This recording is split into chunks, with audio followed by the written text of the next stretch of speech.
Pertama-tama terima kasih sekali sudah datang, sudah meluangkan waktunya di hari libur ini. Ada Towi, Nanda, Fajar, Sugeng, Nisa, Andri, dan Enis. Terutama karena kita akan belajar tentang investasi. Nah, di sini sudah kedatangan Bapak Yoga, asik. Bapak Yoga Samsugi Harja yang pernah punya pengalaman 3 bulan ya.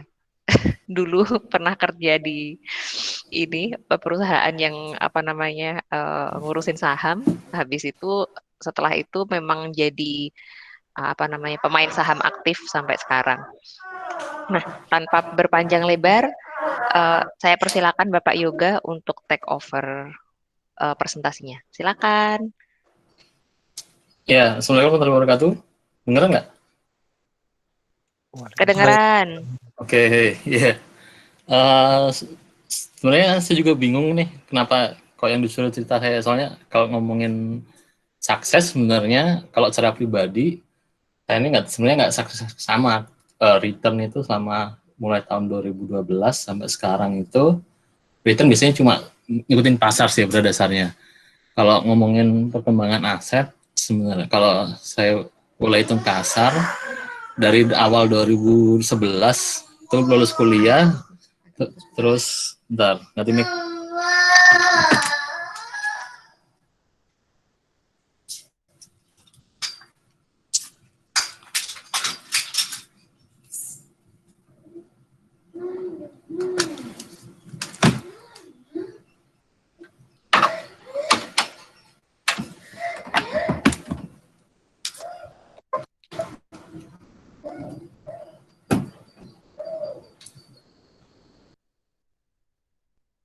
Halo, halo, sorry, kedengeran? Tadi problem. Oke. Secara pribadi sebenarnya aku nggak, kalau ngomong jago sih enggak sih sebenarnya. Saya cuma investor retail, cuma secara pribadi saya menikmati proses investasinya. Jadi mulai tahun 2011 dulu gaji pertama, ingat banget, gaji pertama dulu habis kerja itu langsung dipakai buat buka rekening di satu perusahaan sekuritas. Dan kalau mau ngomongin aset, ya alhamdulillah asetnya udah berkembang sekitar berapa ya? 2000 inilah 20.000%, 20 kali lipat dari si awal. Nah, itu kenapa kok bisa growing? Sebenarnya karena salah satunya ada, selain invest setiap bulan, saya nyisihin pribadi buat taruh invest, sama sekaligus ternyata kalau mau kita invest itu ada ilmunya. Dan setelah kalau kita ngikutin ilmunya, sebenarnya itu returnnya memang menjanjikan dan bisa dijadikan semacam pegangan lah buat secondary income gitu. Nah, mungkin tapi sebelum kita mulai, aku mau kayak quiz dulu. Teman-teman silakan buka HP-nya, terus coba ketik ke join my quiz. Harus kayaknya ganti deh. 6622 628. Silakan masuk. Yo, join kuis yo. Ini bukan kuis, nggak ada hadiahnya, cuma buat iseng-iseng aja biar tahu persepsi teman-teman. Jadi buka joinmyquiz.com lewat browser atau lewat HP, terus masukin game code-nya 662628.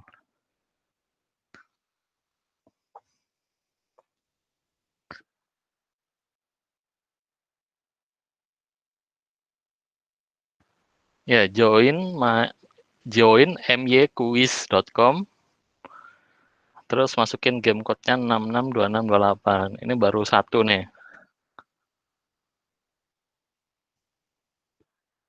Masuk ke website Quizizz ya, teman-teman. Ya, ini kita pakai Quizizz.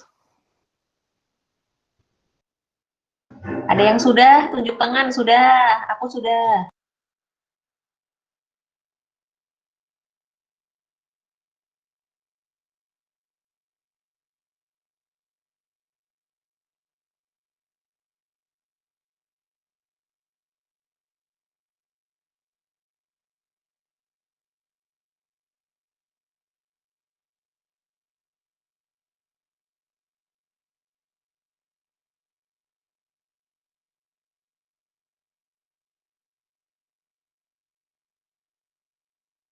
Asik, ini udah 6 orang. Di sini Tamarin ada Puri itu 10 siapa? orang, berarti Tamarin harusnya Puri. 3 orang lagi lah.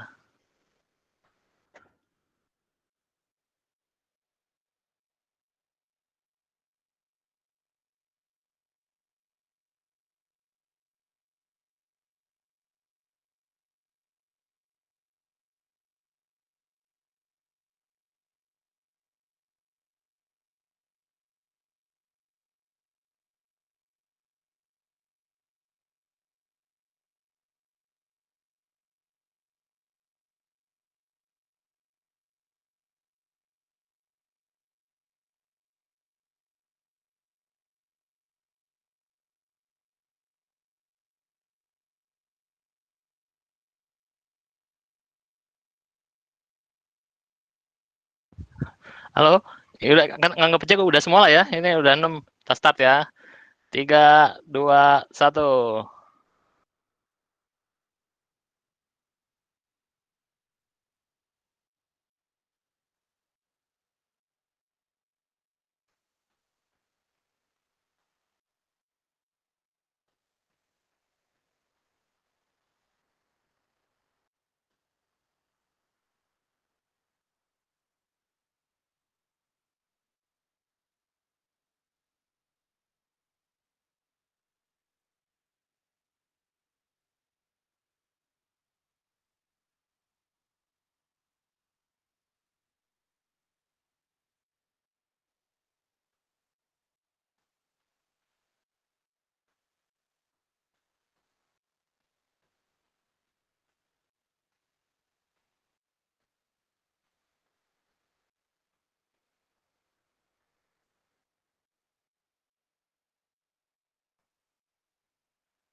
Oke, kita end aja.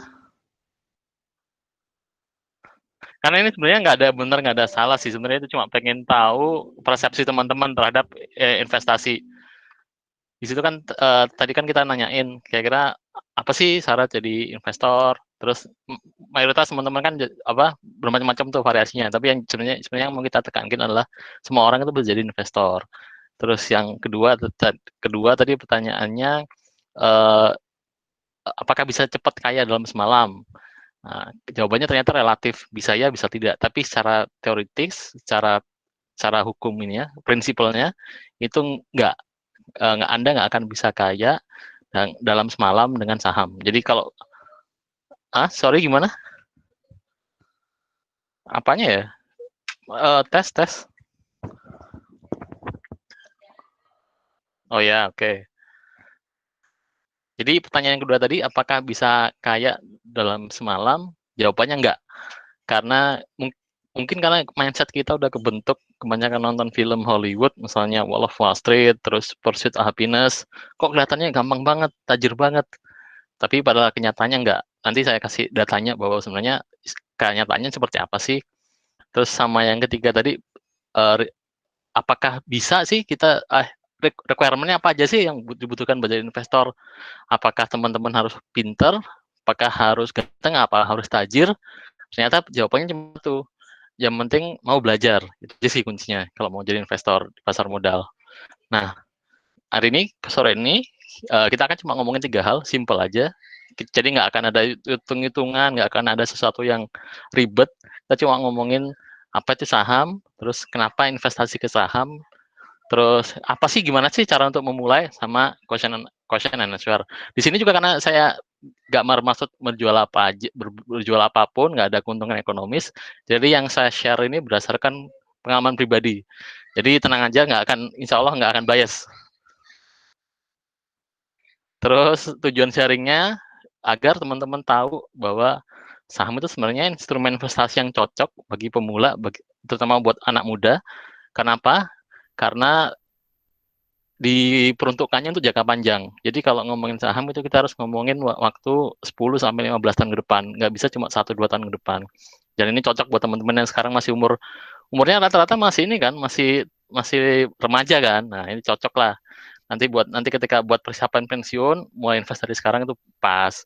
Terus tujuan yang kedua, agar teman-teman sadar bahwa sebenarnya semua orang itu bisa jadi investor dan bukan hanya orang tajir. Nanti saya jelasin kenapa kok bisa saya bilang kayak gitu.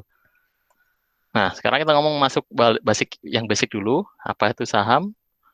Harusnya teman-teman udah pada tahu dong ya, teman-teman pasti udah sering denger ini saham itu, teman-teman kan nggak tinggal di goa-goa nih, pasti udah sering berita, dengar percakapan, mungkin baca buku juga. Mungkin yang pengen tahu nih dari persepsi teman-teman yang ada di sini, menurut teman-teman saham itu apa sih?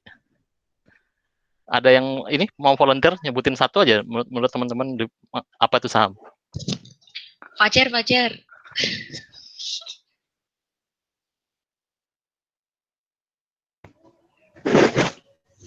apa ya, kalau saham itu istilahnya dana tapi dalam bentuk uang yang ditukar sama berkas ya. Oh, berarti uang apa saham itu berkas deh. Oh, boleh boleh, nggak masalah, nggak masalah, nggak masalah. Oke lah ya, sama Jar. Surat kepemilikan. Ya benar-benar benar sekali. Karena saham itu sebenarnya kepemilikan. Jadi bedanya perusahaan sama cinta. Kalau cinta kan boleh nggak memiliki nih. Tapi kalau perusahaan saham itu harus memiliki. Makanya kita punya ownership of sebenarnya saham itu sebenarnya surat kepemilikan bahwa oh si perusahaan ini dimiliki oleh si X, dimiliki oleh si Y, dimiliki oleh si Z, siapapun itu. PEVA sendiri saya yakin karena sifat bentuknya udah PT kan, pasti dia punya saham, punya memegang saham. Cuma belum terbuka, belum TBK, artinya belum diperdagangkan di lantai bursa dan sehingga orang-orang nggak bisa beli. Jadi yang mungkin yang punya cuma pemegang investor dan mungkin foundernya yang punya saham. Tapi yang jelas pasti ada pemilik sahamnya. Nah, sebenarnya eh, kalau misalnya nih misalnya kita bikin sebuah simulasi, misalnya teman-teman ditanya, misalnya saya mau punya peternakan nih, sebenarnya gimana caranya sih saya bisa punya peternakan? Nah, itu sebenarnya kalau kita bagi, itu ada dua cara. Pertama adalah, ya udah, aku punya duit, aku punya modal, aku beli eh, ayamnya, aku sewa lokasi, aku nge-hire orang, intinya harus bikin bisnis dari nol lah. Intinya semua harus dimiliki. Nah, kalau cara kedua sebenarnya, ini kenapa aku ngambil contoh peternakan, karena untuk mempermudah konsep bahwa saham itu kayak apa sih nanti eksekusinya. Nah, cara sebenarnya bisa kita terapkan untuk bentuk perusahaan yang lain. Nah, selain cara pertama yang tadi bangun dari nol, cara kedua adalah saya bisa membeli peternakan yang udah ada. Dalam artian, kalau kita ngelihat, kalau aku pengen jadi business owner, cara pertama adalah aku bangun semua dari nol.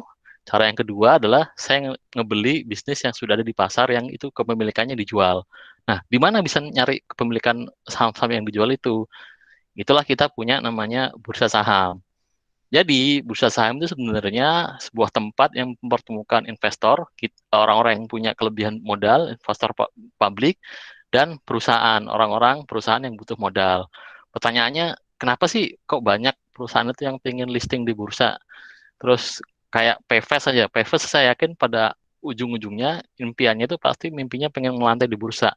Nah, tujuannya sebenarnya kalau teman-teman jadi founder nih, jadi jadi si siapa founder Hendra ya, misalnya jadi Hendra misalnya, kalau kita mendirikan sebuah perusahaan dan hanya mengandalkan pada hutang, itu kan ada biaya modal. Saya harus ngasih biaya bunga setiap bulan yang harus saya bayar ke kreditur, ke pengutang.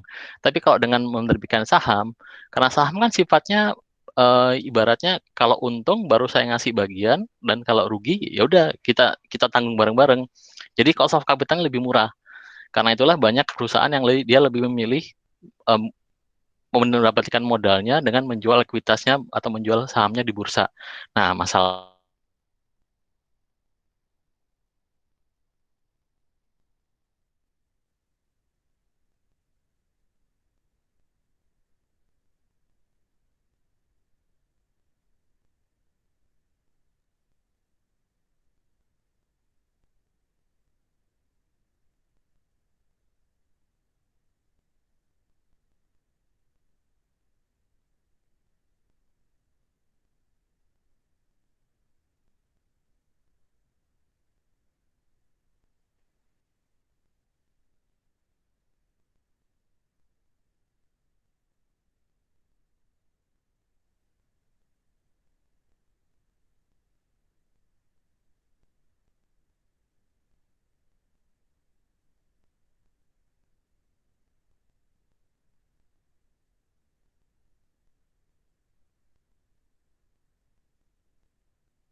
Tes, tes.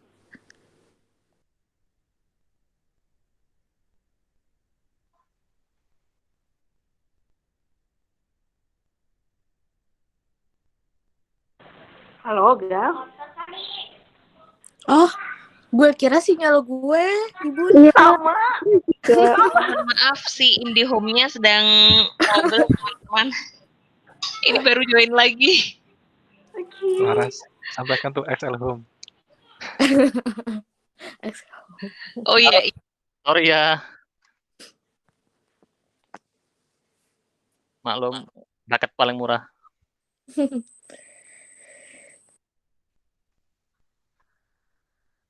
Oke, tadi sampai mana ya? Oh, sampai ini, apa? Tadi sampai mana tadi? Teman-teman dengar? Sampai fast listing bursa atau sampai mana? Mas Hendra. Oh ya, oke. Jadi tadi pertanyaannya, kenapa sih banyak perusahaan yang itu berlomba-lomba mimpinya tuh biar mantap di bursa? Contohnya kalau sebenarnya saya foundernya PFS, sebenarnya saya Hendra. Itu pilihannya untuk dapat modal usaha kan paling besar sebenarnya dua. Pertama, saya ngutang ke bank, yang itu di mana saya harus bayar bunga bank. Sama yang kedua, saya nerbitin saham di mana saya ngajak orang untuk nanam modal, nanti kita sifatnya bagi hasil. Sama yang cara ketiga bisa ngerampok sih, cuma kan itu nggak halal dan susah lah, nggak semua orang bisa ngerampok dengan baik dan benar. Nah, anggap aja dua cara tadi. Nah, kenapa banyak entrepreneur atau banyak founder itu bermimpi agar perusahaannya bisa listing di bursa? Karena kalau dia udah bisa listing di bursa, dia bisa ngurangin biaya modal. Ibaratnya dia nggak perlu 100% berdasarkan utang, dia tuh nggak perlu bayar bunga yang itu jumlahnya bisa besar lah kalau dia cuma ngandelin utang. Nah, masalahnya nggak semua perusahaan itu bisa listing di bursa karena kalau untuk listing di bursa ada syarat ketentuannya harus ketat lah, harus untungnya stabil, terus kemudian perusahaan skalanya agak udah besar, terus punya badan hukum yang jelas. Intinya nggak semua orang bisa. Halo? Iya, masuk, Mas. Oke. Ini agak ya putus-putus, mohon maaf. Nah, sebenarnya fungsi bursa tadi itu untuk mempertemukan investor kita ini sebenarnya bisa dikategorikan investor karena jangan dibayangkan investor itu harus punya uang triliunan, miliaran atau bahkan jutaan. Sebenarnya dengan angka ratusan ribu pun teman-teman udah bisa jadi investor. Sama perusahaan publik tadi, jadi perusahaan-perusahaan yang dia melisting kepemilikannya di bursa saham. Sampai di sini teman-teman kebayangkah mekanisme sebenarnya saham itu ngapain sih? Terus kenapa sih ada bursa saham di Indonesia itu? Clear ya? Kebayang. Oke, intinya kalau ada yang bingung atau ani itu shoot out aja, bilang aja. Misalnya jangan sampai teman-teman ada yang bingung nanti saya udah jelasin lebih jauh nanti malah harus balik lagi. Intinya dipotong aja kalau ada yang bingung. Nah, sebenarnya kalau menariknya perusahaan go public adalah VOC. Jadi sebenarnya kita boleh bilang, kalau saya boleh bilang secara tidak langsungnya, Indonesia itu adalah hasil kolonialisme dan sastra ham. Kenapa? Pada abad ke-16, ketika VOC itu pengen melakukan ekspansi, dia pengen awalnya kan mau ke India, meskipun nyasarnya ke Indonesia. Dia tuh butuh duit. Wah, gimana nih caranya ini dapetin duit? Kita harus ekspedisi, bayar orang, nyari prajurit, beli perlengkapan, beli kapal segitu banyaknya. Coba ngutang ke negara, nggak bisa.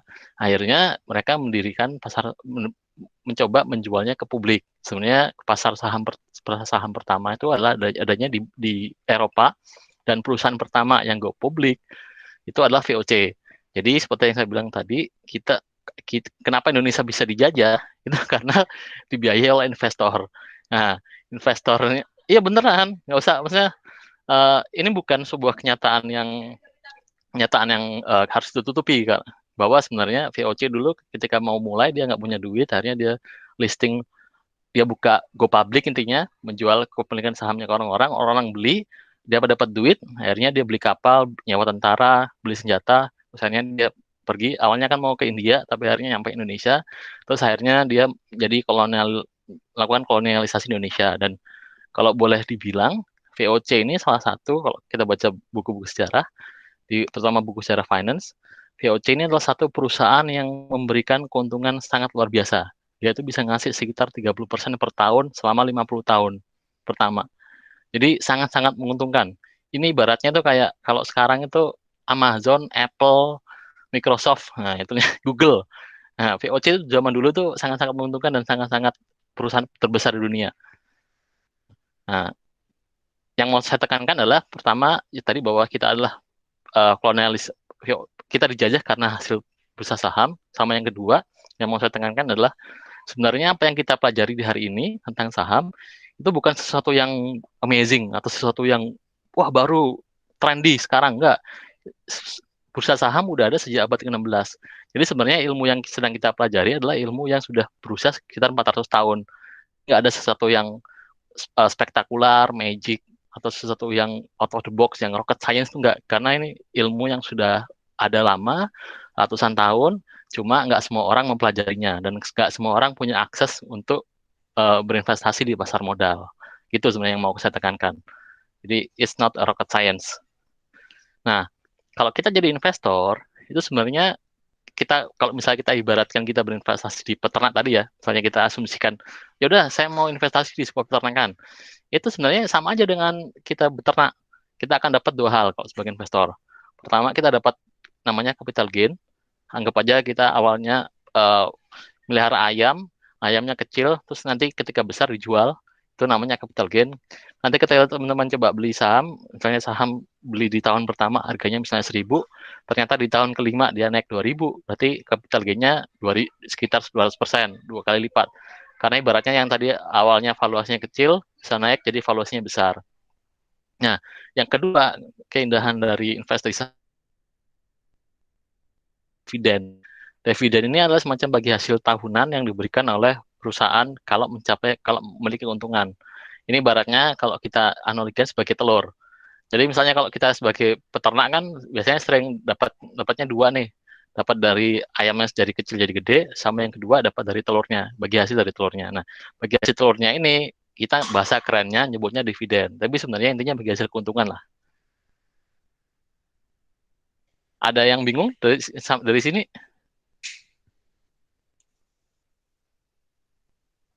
Tidak. Oke. Nah, sekarang kita masuk ke poin kedua. Kenapa sih saham dan kenapa sih sebenarnya saham itu bisa menjadi suatu yang instrumen yang bagus untuk buat anak muda dan investor pemula seperti kita-kita. Nah, ini saya coba jelasin bahwa saya coba sharing. Biasanya kalau orang kaya, ini berdasarkan pengalaman saya pribadi ya, sumber pendapatan orang kaya itu biasanya kalau kita bagi ada dua. Ada aktif sama pasif. Kalau yang aktif biasanya mereka akan buka usaha, terus yang jalur kedua dia akan sekolah yang benar, kerja, terus akhirnya gaji gede. Misalnya kayak teman-teman di PPS ini pinter-pinter kan, terus akhirnya dapat pendapatan, nanti pendapatannya disisihkan. Sama yang ketiga, ya bisa bisa pesugihan, bisa ngepet, bisa kawin sama aki-aki. Itu banyak lah caranya untuk buat dapetin kekayaan. Nah, yang kedua yang saya mau tekankan adalah biasanya kalau kita kan biasanya kalau orang menengah itu biasanya hanya fokus di ini aktif, di pendapatan aktif. Nah, yang bisa sebenarnya rahasia kenapa orang kaya itu kalau ada game ngomong orang kaya semakin kaya itu sebenarnya ada di pengembangan instrumen pasifnya. Jadi orang-orang kaya itu biasanya punya akses lebih dan punya knowledge, punya pengetahuan untuk mendapatkan berbagai macam instrumen investasi yang tidak dimiliki oleh orang kebanyakan. Contohnya ada namanya saham, terus ada namanya obligasi. Kalau saham ini berarti simpel ya, kita jadi investor. Intinya kita nanamin uang ke perusahaan yang beroperasi. Kalau untung, kita dapat duit dari dividen sama dari capital gain karena nilai perusahaannya naik. Kalau perusahaannya rugi, ya udah nilai investasinya berkurang. Risikonya sedang sampai tinggi. Terus yang kedua, ini kalau yang pengen jadi tukang kredit, kalau yang pengen jadi bank pelencit, kita bisa jadi tukang kredit dengan membeli obligasi. Jadi kayak beberapa perusahaan atau paling gampangnya negara deh. Indonesia kan keuangannya kan ini nggak defisit. Karena buat defisit, Sri Mulyani contohnya dia ngutang nih ke penduduk Indonesia dan nerbitin obligasi. Makanya kita punya namanya ORI, obligasi retail Indonesia. Atau kalau yang syariah namanya sukuk. Itu intinya adalah kita jadi tukang kredit, kita ngutangin perusahaan negara, nanti kita dapat return berupa bunga yang fix. Terus ada lagi namanya bursa berjangka. Bursa berjangka ini kayak membeli kontrak komoditas. Jadi misalnya kita tahu ternyata harga minyak itu misalnya akan naik ke depannya. Oh ya udah saya beli aja kontraknya minyak futures untuk 3 atau 6 bulan ke depan. Tapi saya nggak akan terlalu banyak membahas ini karena jujur aja saya juga nggak pernah invest di situ karena ngerasa ini banyak unsur spekulasinya. Terus yang keempat falas, sama ini pada dasarnya mirip-mirip kita sebenarnya jualan berdagang kontrak sih. Kayak misalnya saya beli USD atau saya beli euro di level berapa, nanti ketika euro itu naik atau turun, saya dapat spread, saya dapat keuntungan atau kerugian. Tapi saya nggak akan eh, banyak ngomong di sini karena jujur aja saya pribadi berprinsip bahwa kalau currency mata uang itu harusnya tidak boleh jadi komoditas. Jadi saya jujur aja saya belum pernah mencoba transaksi di falas. Sama yang kelima ada namanya cryptocurrency. Cryptocurrency itu pada dasarnya mirip dengan falas, cuma bedanya dia kripto. Jadi kayak misalnya Bitcoin, terus Kraken Coin atau apapun itu, intinya banyak banyak orang yang membeli dan berharap nilainya akan naik di masa depan. Terus yang umum biasanya yang sering dijadikan pegangan oleh orang-orang itu biasanya properti. Intinya beli apa beli tanah, beli jual tanah ataupun dia menyewakan properti yang dia miliki. Ini simple lah ya, standar semua orang teman-teman juga pasti tahu. Kalau ini risikonya rendah sampai menengah, returnnya menengah sampai tinggi. Banyak yang ngomong properti menjanjikan. Cuma kelemahannya adalah teman-teman harus punya modal yang nggak sedikit untuk bisa invest di properti. Karena beda dengan saham, properti agak susah untuk dipecah-pecah. Ya. Sama yang terakhir yang biasa umum dipakai itu komoditas. Ini biasanya berlakunya buat logam mulia. Jadi biasanya untuk safe haven sih. Jadi biasanya orang-orang membeli emas untuk dia dikip karena harganya nggak pernah turun. Nah, kalau pertanyaannya yang mana yang paling menguntungkan,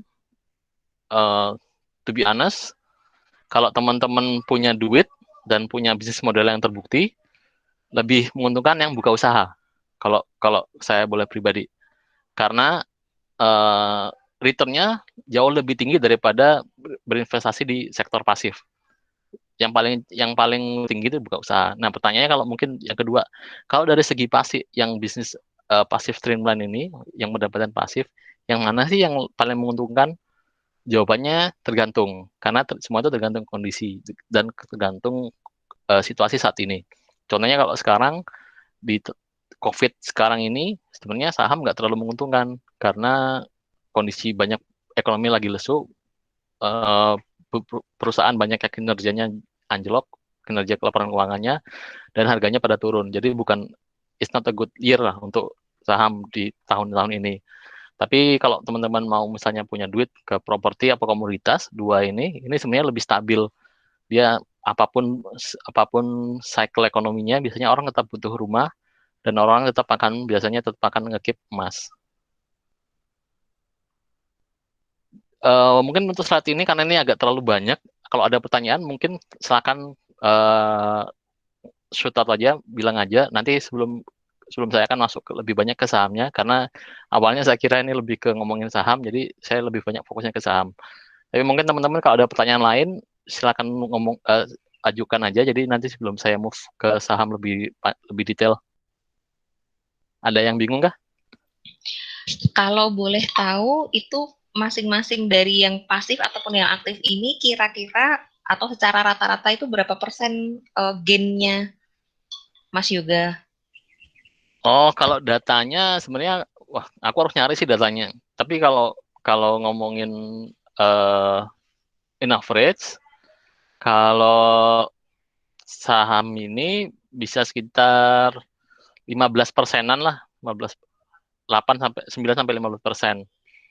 Tergantung, tergantung karena tergantung siklus ekonominya. Jadi mohon maaf saya belum bisa menyampaikan datanya karena itu tadi eh yang aku bikinnya lebih fokusnya ke saham sih.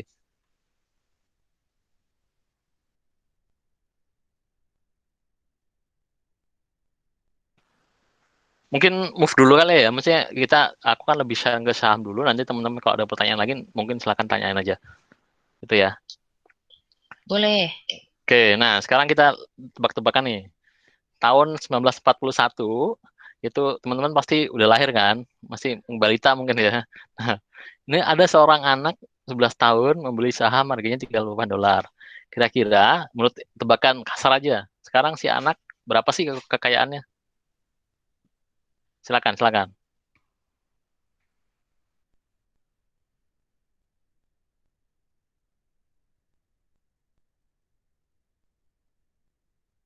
Tebak aja ini menurut teman-teman kira-kira berapa?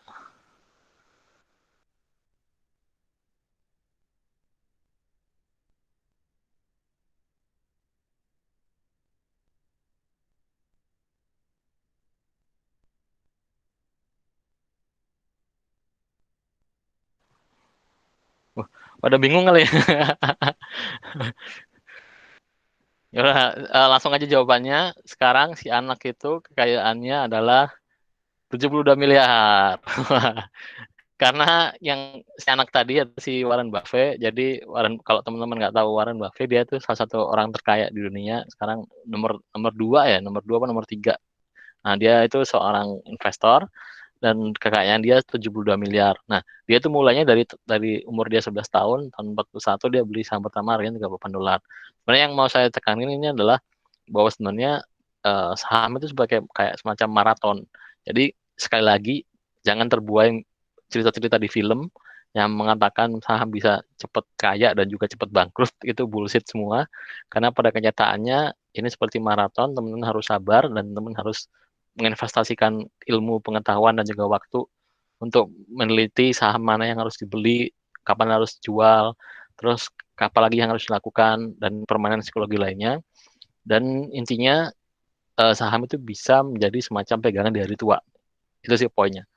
Nah, sebenarnya kalau mau ngomongin positif keunggulannya, kalau saya boleh, ini buka apa, frankly speaking, jujur aja bahwa sebenarnya returnnya menjanjikan.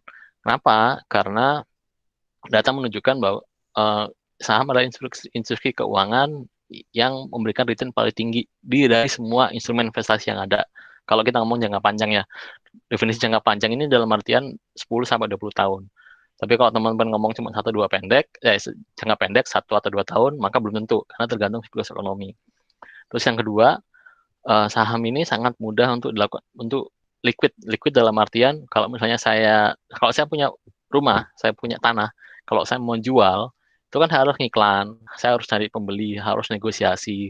Intinya lama lah prosesnya. Saya butuh waktu misalnya 3 sampai 6 bulan paling cepat dan bahkan bisa bertahun-tahun. Nah, sedangkan kalau saham, kalau saya mau jual saham itu, selama ada orang yang tertarik untuk beli, selama ada orang yang offer harganya, maka saya bisa hanya butuh waktu 1 detik untuk ngejual melakukan transaksi. Ini sangat volatil, sangat sangat gampang untuk dijual belikan. Sama yang ketiga, bisa memulai dengan budget yang terbatas.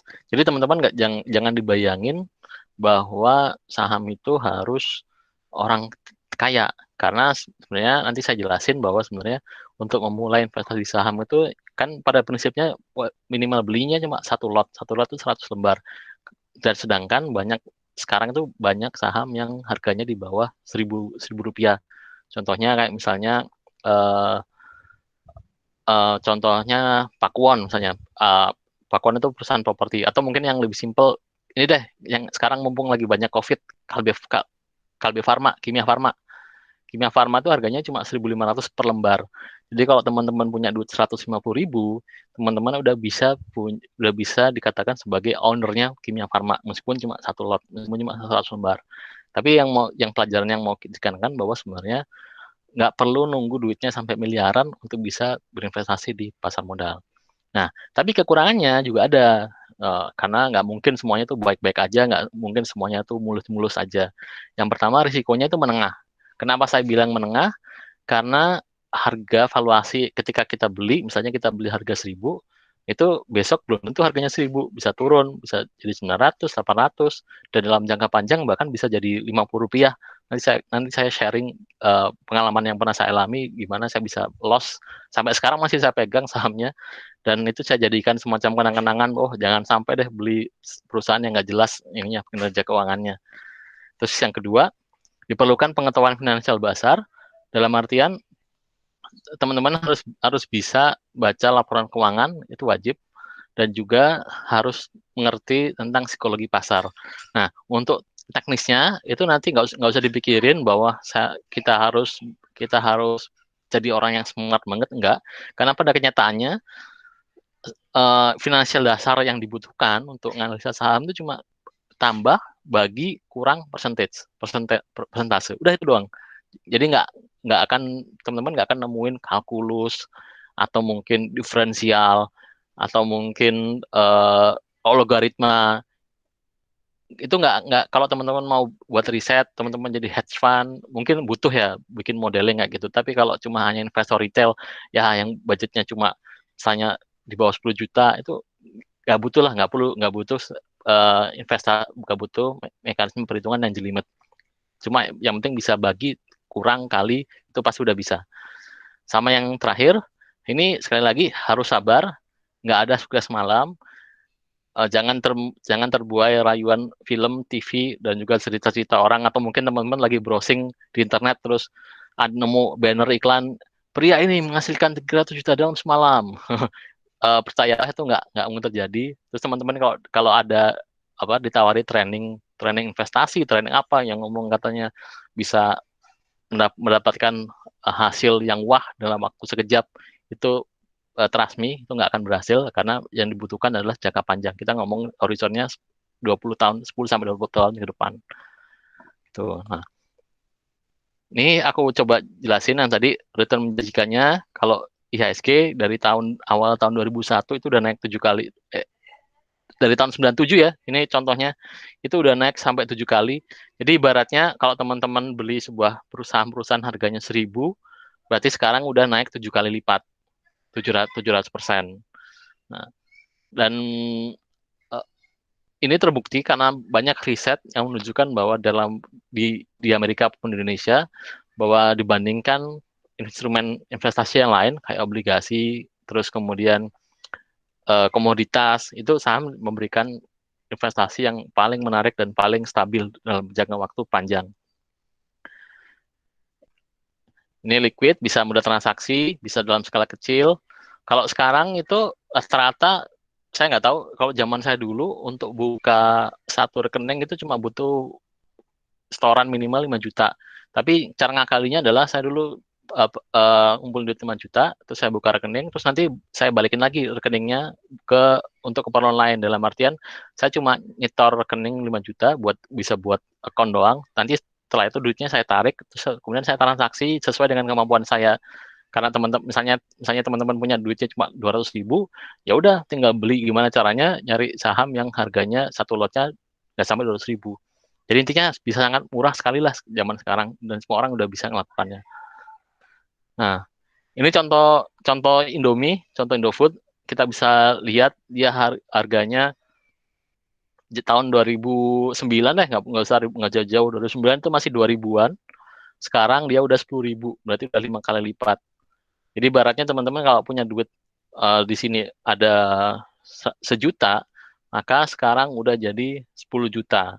Hampir 10 kali lipat. Teman-teman nggak perlu ngapain, cukup beli stoknya dan ditambah ini yang ada tombol icon D ini berarti teman-teman sebenarnya dapat dividen. Jadi si Indofood-nya akan ngasih duit ke kita sebagai investor nih. Bagi hasilnya kemarin untung sekian, kamu dapat setiap tahun akan dia ngasih. Nah, ini contoh yang bagus perusahaannya. Maksudnya karena dia Indofood, terus dia jual Indomie, laris. Nah, ada juga perusahaan yang sebenarnya bapuk, yang dia tuh nilainya semakin turun. Karena kalau ini saya coba jelasin bahwa sebenarnya risikonya tuh harganya bisa turun.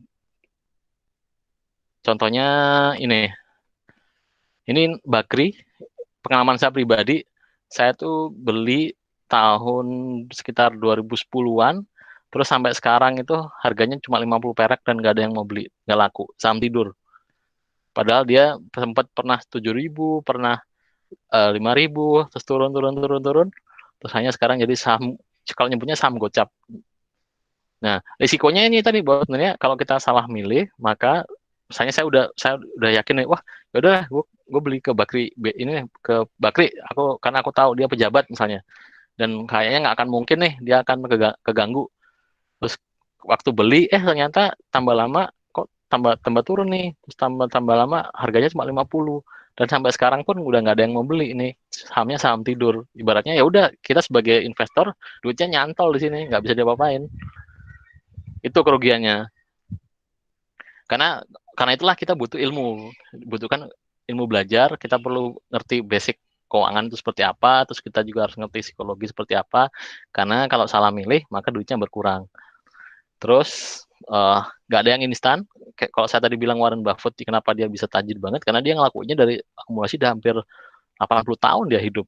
Dia baru mulai ekstrapolasi paling tinggi dari umur 50-an. Sebelumnya ya dia standar-standar aja.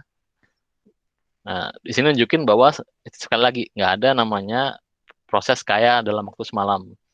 Jangan terpengaruh oleh image yang ditampilkan oleh film atau televisi. Nah, ini risikonya teman-teman kalau tadi misalnya udah salah milih, nilainya turun, terus punya utang lagi. Ternyata hasil duit investasinya utang. Nah, bisa-bisa teman-teman bisa ini kayak kasus investor yang ada di US nih, dia jatuhnya bunuh diri. Kenapa dia bunuh diri? Karena dia berinvestasi nggak pakai uang sendiri. Dia karena mungkin terlalu yakin, overconfidence dengan kemampuan dia investasi, kemampuan milih sahamnya, dia percaya sahamnya akan naik, dia langsung ngutangnya bisa ngutang ke orang, bisa ngutang ke brokernya juga. Terus akhirnya justru dia ketika udah bela-bela ngutang, udah beli, ternyata harganya jatuh. Karena harganya jatuh, tidak sesuai prediksi dia, maka dia pilih ya udahlah, gue mending mati aja kalau punya utang ini 10,22 miliar. Ini contohnya. Nah, kenapa aku share ini? Sebenarnya untuk nunjukin bahwa dunia investasi itu nggak seglamor yang orang pikir. Orang pikir dunia investasi itu gampang, enak, terus tinggal ongkong ke kaki. Padahal sebenarnya ada banyak kerja yang dilakukan kita sebagai investor retail. Kenapa? Karena kan awalnya kita selalu mikir, oh ya udahlah, kalau invest tuh ya udah tinggal duduk manis, tinggal terima duit, tinggal terima dividen, tinggal terima capital gain. Padahal kenyataannya nggak seperti itu. Karena ada siklus ekonomi yang terjadi, ada berbagai gonjang-ganjing, turbulensi yang menghampiri kita, dan kita harus kuat mental. Kalau teman-teman mau jadi investor, maka yang perlu teman-teman siapin dua hal. Pertama, kemampuan ilmu di bidang finansial, sama yang kedua kesiapan psikologis sih, karena ketika berinvestasi teman-teman harus kuat mental ketika melihat ternyata investasi teman-teman itu turun, atau ketika teman-teman menyadari bahwa oh ternyata pilihan saham yang aku pilih itu nggak sesuai dengan ekspektasi, terus ternyata oh portofolio aku negatif nih, aku harus ngapain. Nah itu psikologi game yang harus teman-teman siapin dan harus teman-teman hadapi, dan pasti akan mengalami ketika teman-teman nanti udah terjun langsung sebagai investor di bursa. Nah, sekarang kita langsung masuk ke tips memulai nih. Apa sih yang bisa kita lakukan kalau misalnya saya mau jadi investor retail? Kalau menurut saya pribadi, yang bisa kita lakukan adalah 3 hal. Pertama adalah mengubah mindset. Terus yang kedua, belajar konsep. Sama yang ketiga, langsung praktek. Kalau yang kedua, mindset nanti saya jelasin. Kalau yang kedua, belajar konsep ini, yang karena seperti saya jelasin tadi, ilmu tentang saham atau bursa saham itu sendiri adalah model bisnis yang sudah berusia 400 tahun. Jadi sebenarnya nggak ada sesuatu yang magic, nggak ada sesuatu yang aneh-aneh, sesuatu yang spektakuler, dan semua itu ada ilmunya. Tinggal kita mau belajar apa enggak. Dan sudah banyak sekali riset, sudah banyak publikasi, sudah banyak kali buku yang ada di pasaran, tinggal kita mau belajar apa enggak. Oke, nah kita ngomong ke mindset dulu nih. Biasanya kan kalau orang tuh ada mitos-mitos yang membuat dia tuh nggak bisa jadi investor. Contohnya, mitos pertama, wah saya harus jadi orang kaya nih untuk jadi investasi. Faktanya, untuk beli 100 minimum pembelian itu cuma 100 lembar, satu lot. Dan sebenarnya banyak sekali saham yang itu harganya di bawah 1000 atau mungkin 1000-an lah. Nah, logikanya, kalau kita bisa beli HP 1 juta, maka harusnya kita bisa mampu beli saham 100.000. Tinggal kita mau apa enggak. Dan prinsipnya bukan karena kaya maka seorang berinvestasi, tapi karena seorang berinvestasi maka mereka bisa kaya. Itu logikanya, mindset yang harus kita bangun, bahwa orang itu nggak harus nunggu kaya buat investasi, tapi justru ketika berinvestasi kita akan punya kesempatan untuk menjadi kaya lebih besar. Terus mitos yang kedua, wah saya ini miskin, bego, sekolahnya nggak pinter, nggak ngerti apa-apa soal investasi. Ya kalau buat orang yang berpikiran seperti ini, maka saya akan jawab bahwa wes nggak usah lebay, nggak usah sok menderita, karena hidup emang seperti itu, terima aja. Tinggal kita mau memperbaiki apa enggak. Kalau situ bego, ya udah belajar. Kalau miskin, ya udah usaha. Kalau kita hanya mengutuk nasib dan kemudian pasrah nggak melakukan apa-apa, ya udah keadaan nggak akan berubah. Terus yang ketiga nih biasanya, saham itu haram. Wah, jawab faktanya sih simple. Sebenarnya halal haramnya itu tergantung ke perusahaan yang teman-teman investasikan. Kalau teman-teman investnya beli sahamnya perusahaan bank atau rokok, ya itu haram karena dia kan secara bisnis model dia melakukan sesuatu yang tidak sesuai syariah. Nah, makanya kita bisa invest ke perusahaan-perusahaan yang ibaratnya bisnis modelnya udah jelas. Karena itulah udah ada indeks harga saham syariah. Bursa saham syariah itu sebenarnya bursa saham sama-sama aja, sahamnya sama-sama aja yang sesuai dengan listing di bursa. Cuma perbedaannya dia dari segi bisnis dia itu daftar perusahaannya itu daftar perusahaan yang tidak bertentangan dengan syariah. Jadi nggak akan ada bank, nggak akan ada rokok, nggak akan ada perusahaan bir atau nggak akan masuk situ. Terus yang kedua dari rasio utangnya, karena eh, karena dalam Islam itu riba itu haram, maka perusahaan-perusahaan yang masuk ke daftar Jakarta Islamic Index itu perusahaan-perusahaan yang sumber pendapatan dari utang itu kecil. Jadi baratnya dia mayoritas pendapatannya nggak akan dari utang.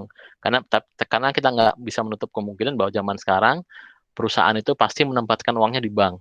Dan ketika dia perusahaan menempatkan uangnya di bank, pasti akan ada bunga yang didapatkan oleh perusahaan dan itu diakui sebagai pendapatan. Nah, cuma bedanya kalau Jakarta Islamic Index, dia akan menyeleksi bahwa perusahaan-perusahaan yang masuk di daftar itu hanya perusahaan yang uh, tidak terlalu banyak sumber pendapatan dari bunga. Nah, terus di Saudi juga ada bursa saham. Jadi intinya saham itu sesuatu yang common di seluruh dunia, hampir ada semuanya. Jadi nggak usah takut bahwa wah ini haram nih, saya dosa nih. Karena itu tadi dosa enggaknya itu sebenarnya tergantung teman-teman. Karena ini kan sebenarnya kayak instrumen investasi doang. Kalau teman-teman misalnya ditawari jadi menginvestasikan di perusahaan klub malam, ya sama aja. Itu nggak sesuai syariah. Tergantung kitanya aja milih perusahaan yang mau kita investasikan. Sama yang terakhir, yang biasanya mindsetnya ada itu bahwa mengasosiasikan bahwa saham itu judi. Kalau saya pribadi, saya anggap bahwa judi itu adalah ketika kita randomly beli saham yang nggak jelas, kita nggak tahu dan kita berharap bahwa harganya akan naik. Itu kalau menurut saya judi. Kalau kita sudah melakukan riset, kita melakukan analisa bahwa kenapa sih aku mendapatkan uangku ke perusahaan X, kalau udah jelas alasan logisnya, terus kemudian ternyata pada kemudian hari harganya turun, ya udah itu resiko. Nanti kita tinggal set cut loss-nya di berapa persen. Cut loss ini maksudnya eh, kalau teman-teman sebagai investor, biasanya dosa terbesar itu adalah takut untuk melepaskan kerugian. Dalam artian kalau kasus saya tadi, kalau saya balik lagi ke BNBR ini tadi, ketika saya anggap aja beli sahamnya di sini, dan ketika dia turun udah mulai harganya sampai 100-200 perak, itu secara logika, secara prinsip harusnya saya langsung ngejual saham itu. Tapi biasanya investor pemula kayak saya dulu itu, saya akan keep karena berharap suatu saat ya harganya akan naik. Nah, orang-orang biasanya yang tadi yang sampai bunuh diri, sampai dia stres, sampai ngejual semua barang, itu biasanya ada dua kesalahannya. Pertama, dia duitnya dari utang, sehingga dia harus balikin. Terus yang kedua, dia nggak nge-set cut loss. Kalau kita sebagai investor udah nge-set cut loss prinsip bahwa pokoknya kalau harga saham yang aku beli ternyata turun sampai 10%, berarti aku salah milih nih, berarti aku harus ngejual. Maka kerugiannya kita bisa limit maksimal 10%. Nah, orang-orang yang nggak nge-set cut loss ini biasanya kan dia berharap, wah ya udahlah, aku keep aja, toh nanti akan naik. Nah, kalau nggak selama seperti itu, karena harapan kita kadang-kadang nggak sesuai dengan kenyataan. Terus yang ketiga poin kedua yang mau saya tekankan adalah bahwa kalau kita mau jadi investor, sebenarnya skill basic yang harus kita punya itu cuma satu. Kita bisa baca, kita bisa tulis, kita bisa hitung. Selama kita bisa baca listung, itu maka kita udah bisa jadi investor. Tinggal mau apa enggak. Nah, ini ada beberapa buku yang sebenarnya teman-teman bisa baca dan kenapa di sini nggak ada buku-buku bahasa Indonesia atau buku terbitan dari penulis Indonesia? Karena setelah saya baca berbagai buku terbitan penulis Indonesia, bukannya mereka tuh nggak bagus, bukannya itu nggak ada penjelasan yang komprehensif, tapi biasanya mereka merefer ke dua buku ini prinsipnya. Karena dua buku ini, Intelligent Investor, ini gurunya Warren Buffett. Tadi Warren Buffett tadi itu yang anak 11 tahun yang beli saham yang sekarang punya 72 miliar, itu belajarnya dari buku ini, Intelijen Investor. Ditulis sekitar tahun 30 atau 40-an, dan ini semacam jadi kayak sekarang tuh udah kayak jadi kitab suci lah. Kitab sucinya semua investor pasti pernah baca ini, Intelijen Investor. Sama yang kedua, Random Walk di Wall Street, ini juga buku yang menjelaskan kenapa sih harga tuh bisa berubah-ubah, terus kenapa sih saham itu volatilitasnya tinggi, terus apa sih yang harus kita lakukan. Hampir semua buku saham di Indonesia itu pasti mengacunya kedua ini, karena mereka letak dasarnya lah, foundationnya di dua buku ini. Nah, kalau yang ini Richest Man in Babylon ini lebih ke sebenarnya novel, bukan buku investasi, tapi dia masuk ke daftar, biasanya masuk ke must read books karena menjelaskan tentang konsep pengelolaan kekayaan. Jadi ini ceritanya tentang seorang budak di Babylon namanya Arkad. Nah, si Arkad ini dia kan budak, tapi pada akhir cerita dia itu bisa jadi orang terkaya di Babylon. Nah, si novel ini jelasin apa sih yang dilakukan si Arkad sehingga dia sebelumnya budak bisa jadi orang terkaya di Babylon. Nanti saya nggak akan cerita di sini biar teman-teman penasaran, karena buku ini karena novel, jadi sangat mudah dibaca dan enak dibaca, dan saya rasa udah ada terbitan bahasa Indonesianya, tinggal cari aja Richest Man in Babylon. Kalau yang terakhir, Rich Dad Poor Dad, ini lebih ke jelasin tentang mindset apa sih yang biasanya diajarkan oleh orang kaya tapi juga nggak diajarkan kepada orang miskin. Dan dua buku ini, Richest Man in Babylon sama Rich Dad Poor Dad, ini gaya bahasanya sangat enak dibaca dan sangat ringan, dan saya yakin teman-teman pasti bisa menikmatinya. Kalau betul gitu, karena bahasanya sangat-sangat ringan dua ini. Kalau yang dua di kanan atau Investor sama Random Walk of Wall Street, kalau teman-teman nggak punya background finance atau belum pernah baca buku finance sebelumnya, mungkin butuh effort untuk menjelaskan banyak istilah teknis di dalamnya. Tapi ya tadi prinsipnya, selama teman-teman bisa baca, bisa nulis, bisa hitung, teman-teman yang saya yakin bisa jadi investor. Nah, terus terakhir nih, apa sih yang harus kita lakukan? Teknisnya yang saya bisa lakukan. Pertama, saya bisa membiasakan diri untuk membaca berita keuangan. Jadi sekarang kalau teman-teman biasanya buka Netflix, atau mungkin biasanya buka Vimela atau apapun itu, mungkin bisa disempatkan untuk membuka situs-situs yang keuangan. Hanya biar tahu aja sebenarnya tren dunia saat ini seperti apa sih. Bisa buka Bloomberg, bisa buka business.com, dan macam-macam. Terus yang kedua, membiasakan untuk melihat laporan keuangan. Kalau teman-teman bisa klik ini, IDX ini, saya klik. Di sini adalah daftar semua laporan keuangan yang listing di bursa. Jadi teman-teman biar bisa tahu nih, oh ternyata perusahaan si A, B, atau C ini performanya gimana sih. Nah, tahunya lewat dari sini. Terus sama yang ketiga, teman-teman bisa coba investasi dengan akun virtual.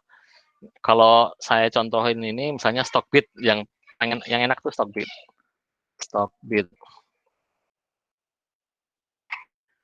Jadi teman-teman sebelum terjun langsung, coba bikin account dulu, nanti kita bisa trading virtual untuk bisa ngerasakan. Nih ada virtual area, teman-teman nanti bisa beli, ibaratnya pura-pura beli, terus pura-pura jual. Yang penting tahu sense-nya seperti apa. Dan kalau di Stockbit ini kita untuk virtualnya dikasih budget 100 juta, nanti teman-teman bisa jual beli dan nggak ada limitednya. Maksudnya nggak ini maksimal 3 bulan atau 6 bulan, nggak. Ini selamanya free karena sifatnya virtual. Teman-teman bisa buat membiasakan diri, ternyata kalau aku mau beli saham seperti apa sih. Terus nanti begitu teman-teman udah terbiasa, nah baru teman-teman buka rekening di perusahaan sekuritas. Terserah mau pilih, zaman sekarang kan udah banyak nih, teman-teman tinggal googling, teman-teman tinggal nanya orang yang sudah pernah. Intinya adalah kalau teman-teman ngerasa, wah aku nggak punya duit nih, nggak mungkin nih bisa jadi investor. Nah, teman-teman harus ingat tentang aturan 70-20-10. Aturan 70-20-10 ini itu ada di si Richest Man of Babylon tadi. Jadi si Richest Man, salah satu rahasia kenapa Arkad itu bisa jadi tajir melintir dari sebelumnya budak, karena dia nerapin aturan 70-20-10. Intinya, berapapun pendapatan teman-teman sekarang, misalnya saya pendapatan 1 juta, maka saya harus menganggarkan 70% maksimal untuk konsumsi. Jadi saya kalau kasusnya, kalau pendapatan saya 1 juta, berarti saya maksimal konsumsi adalah 700.000. Terus 20%-nya untuk investasi 200.000, sama 10%-nya untuk saving, untuk keperluan jaga-jaga. Dan ini nggak bisa diganggu gugat, dalam artian kalau kurang gimana? Atau mungkin kalau misalnya saya nggak bisa hidup dengan 70% pendapatan saya gimana? Nah, itu berarti ada yang, kalau misalnya setelah dihitung ternyata pendapatannya kurang atau minus, berarti ada 2 hal yang bisa dilakukan, yaitu meningkatkan pendapatan, atau yang kedua mengurangi pengeluaran. Tapi kita nggak akan banyak ngomongin di situ. Yang jelas intinya semua orang itu bisa berinvestasi asal dia menerapkan aturan 70-20-10 ini. 70% buat konsumsi, 20% buat investasi, sama 10% buat saving. Nah, kenapa sih kita harus belajar investasi di masa muda? Karena teman-teman ada pilihan juga nih. Wah, aku daripada aku capek-capek investasi sendiri, harus belajar ini itu, harus deg-degan, harus tahu apa yang harus dilakukan ketika harganya naik turun. Udah aku tak bayarin aja lah, belajar investasi. Nah, kenapa teman-teman harus investasi sendiri dan nggak hanya mempercayakan ke manajer investasi? Alasannya 2. Karena pertama, data menunjukkan bahwa nggak ada manajer keuangan yang bisa memberikan keuntungan di atas rata dalam jangka panjang. Jadi nggak ada tuh ceritanya seorang manajer investasi yang pinter banget, yang dia tuh superior, yang dia tuh bisa ngasih tips, atau dia bisa ngasih instrumen investasi yang jauh di atas rata-rata, itu nggak ada. Nah, kalau mereka cuma bisa ngasih sesuai pasar rata-rata, maka konsekuensinya kita akan mendapatkan return yang tidak sebesar yang kita terima. Jadi ibaratnya misalnya keuntungannya harusnya 10%, tapi karena kita ada bagi hasil, kita harus bayar jasa dia, maka uang yang kita terima nggak akan sebesar kalau kita investasi secara langsung. Nah, alasan kedua kenapa kita harus belajar investasi secara langsung dari muda, dari sekarang. Kalau kita belajar investasi sejak muda, maka kita sebenarnya sedang mempersiapkan hari tua. Nah, ini contoh Warren Buffett Indonesia, julukannya namanya Lo Heng Hong. Dia tuh orang bank, dia itu kerja kayak kita ini profesional, tapi dia mulai berinvestasi dari tahun 90-an. Dari tahun 89. Nah, sekarang aset dia udah 2,5 triliun. Ini tahun 2012 ya, nggak tahu sekarang. Kayaknya sekarang pasti lebih lagi. Setiap hari dia ngapain sih? Ya dia cuma intinya buka pagi-pagi, baca berita, buka koran, terus dia baca, terus dia mikir harus ngapain, terus sama dia investing, dia apa yang harus dijual, apa yang harus dibeli, terus kalau untung ya udah dia profit taking, kalau dia rugi dia cut loss, terus dia ini bisa menikmati hidupnya, karena ibaratnya ketika dia full time berinvestasi, dia udah tua, dia udah nggak perlu bekerja, dia bisa dapetin apa yang diimpikan oleh hampir semua orang, yaitu namanya kebebasan finansial. Dalam artian, return yang dia dapatkan dengan berinvestasi itu udah mencukupi kebutuhan hidup dia sehari-hari. Jadi nggak perlu ngekantor, nggak perlu bekerja, nggak perlu bekerja secara fisik ya, maksudnya nggak perlu lapor ke bos. Intinya karena dia udah punya akumulasi kapital yang udah gede banget, jadi dia bisa hidup dari return investasi yang dilakukan. Kenapa aku nampilin profil ini, profil beliau, Lo Heng Hong, karena sebagai gambaran bahwa sebenarnya kalau kita punya skill evaluasi saham atau skill investasi saham ini, kita bisa gunakan untuk masa depan kita. Bayangin kalau teman-teman nanti udah pensiun, udah umur misalnya 55 atau 60, daripada teman-teman capek-capek harus buka usaha lagi, kalau teman-teman udah punya skill knowledge yang teman-teman tabung dari umur 30-an misalnya mulai investasi umur 25 deh, atau paling telat 30 deh, kayak Lo Heng Hong ini. Berarti kita punya tabungan akumulasi 30 tahun yang bisa kita gunakan, dan ketika kita hari tua, yang kita lakukan hanya tinggal memutar uang tadi dengan berinvestasi di bursa saham.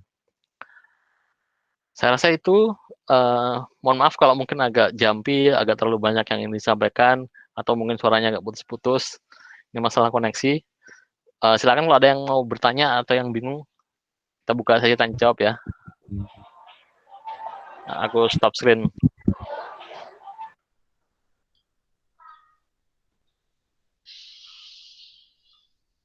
Oke, teman-teman, ada yang mau ditanyain nggak? Tadi udah ada beberapa yang tanya ya di sini. Oh, Fajar, saham bisa diwariskan nggak, Pak? Boleh ditulis aja ya kalau nggak mau ngomong ya.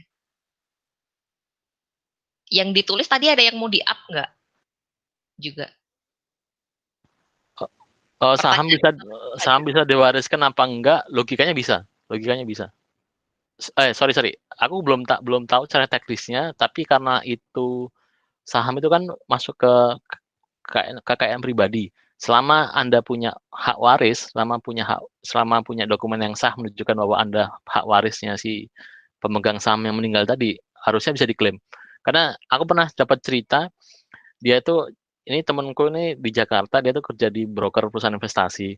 Terus ada sebuah kasus sekitar tahun 2010-an, ada keluarga gitu nemu sahamnya Unilever yang masih berupa kertas. Jadi zaman dulu itu kan saham itu kalau waktu belum komputerized, masih di print, dicetak kertas gitu. Nah, ada anaknya si bapaknya yang udah meninggal ini, dia nemu kertas, terus akhirnya dibawa ke perusahaan broker sekuritasnya. Loh, ini saya kok bapak saya punya saham Unilever. Terus kira-kira bisa dicairin apa enggak? Dan ternyata bisa. Dan teman-teman kalau boleh kaget, nilai saham yang dia milikin bapak tadi itu udah 4 miliar. Karena dia udah memilikinya dari tahun 80-an. Jadi karena saking udah lamanya dan lumayan jumlah waktu zaman dulu tuh udah gede. Nah, kalau dikonversi nilai sekarang nilainya udah 4 miliar. Ini kisah nyata ya. Jadi pertanyaannya bisa.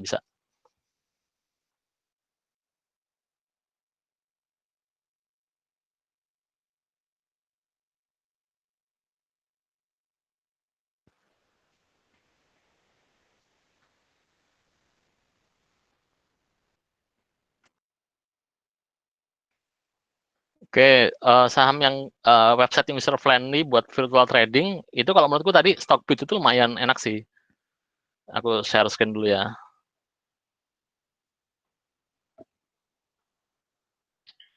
Tapi kalau Stockbit ini untuk pura-pura saja ya. Kalau yang nggak pura-pura ada rekomendasi nggak, Pak Yoga? Stockbit ini sebenarnya bisa juga untuk real. Tapi kalau yang real ya, kalau misalnya yang mau buka akun beneran, itu tergantung preferensi teman-teman sih. Kalau BUMN itu ada Mandiri Sekuritas, ada Dana Reksa. Terus kalau yang corporate atau mungkin yang swasta retail itu bisa ada iPod, macam-macam tergantung teman-teman. Tapi kan sebelum masuk ke akun real, teman-teman kan harus lebih bijaknya untuk mencoba trading dulu. Bukan trading sih ngomongnya, berinvestasi secara virtual. Aku dulu kenapa berani, ya udah gaji pertama aku tak buat taruh di saham semua karena dulu pernah waktu zaman kuliah pernah ikut simulasi saham ini dan dapat nomor 3 atau 4 gitu loh. Jadi ngerasa wah, gue kayaknya bisa nih, jago nih. Tapi ternyata setelah transaksi langsung, ternyata nggak kayak gitu. Ternyata banyak sekali hal-hal yang itu nggak diajarin di buku kuliah. Ternyata kita harus belajar sendiri gitu loh. Nah, kalau di Stockbit ini sebenarnya teman-teman tinggal ini karena kebetulan marketnya tutup, jadi nggak bisa coba invest. Tapi intinya bisa ngorder, misalnya order book nih. Nah, bisa beli pura-pura beli gitu. Apa nih? Mana sih order book? Nah, bisa kayak buy. Jadi misalnya saya pura-pura mau beli saham BCA, ya udah saya bisa klik buy. Nanti kalau udah kebeli, nanti masuk ke portofolio saya. Karena tujuannya sebenarnya kan belajar. Karena seperti yang saya share tadi, investasi saham ini bukan buat 1 atau 2 tahun, tapi bisa buat 10 bahkan 20 sampai 30 tahun ke depan. Jadi mindset yang harus teman-teman tanamkan adalah skill ini itu akan sangat berguna di masa tua. Daripada teman-teman bayar fund manager di mana keuntungannya dipotong buat mereka, terus kita cuma dapat sepersekian bagiannya, kenapa nggak kita investasikan dari sekarang, mumpung umurnya masih umur di bawah 30, kita belajar, terus nanti harapannya ketika kita udah tua, kita umur misalnya 50 atau 60 tahun, kita bisa hidup dari berinvestasi. Ibaratnya return return yang kita dapatkan dari uang yang kita investasikan bisa mencukupi kebutuhan sehari-hari kita. Nah, prinsipnya kalau teman-teman ikut itu fund pension, itu prinsipnya sama. Duitnya juga diputarnya ke saham-saham lagi, saham, obligasi, currency, terus intinya paper asset lah, karena paper asset itu yang paling liquid. Jadi sebenarnya teman-teman itu melakukan apa yang dilakukan oleh fund manager, dilakukan oleh investment manager, pension manager itu sama. Kalau teman-teman pikir duit taspen itu, duit pensiun, duitnya diputar di mana? Nggak mungkin buat ini jualan gorengan. Pasti sama fund manajernya diputar di saham sama obligasi. Nah, daripada teman-teman percaya nama mereka, di mana belum tentu mereka jago-jago amat karena data nunjukin nggak ada fund manager yang di atas rata-rata dalam jangka panjang. Ya udah belajar sendiri aja. Yang penting targetnya ngikutin return pasar. Udah simple aja. Apalagi nih? Pertanyaan selanjutnya dari Nia. Coba praktik calculating boleh nggak Pak? Praktik milih saham mana yang kira-kira bagus buat diinvest mungkin kali ya? Oh, lihat grafiknya itu loh, Pak. Oke. Kalau selection sebenarnya ada 2 analisis yang harus kita lakukan, yaitu analisis fundamental sama analisis teknikal. Analisis fundamental ini adalah ngelihat kira-kira itu perusahaan seberapa menguntungkan nggak sih di masa depan. Itu berarti harus baca laporan keuangan. Tapi kalau teman-teman nggak mau ribet, kita bisa pakai Bloomberg aja. Di Bloomberg itu ada estimasi performance-nya keuangan gimana. Misalnya saya mau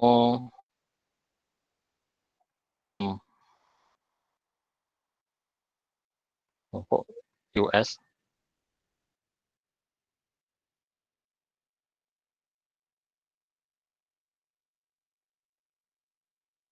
Oke.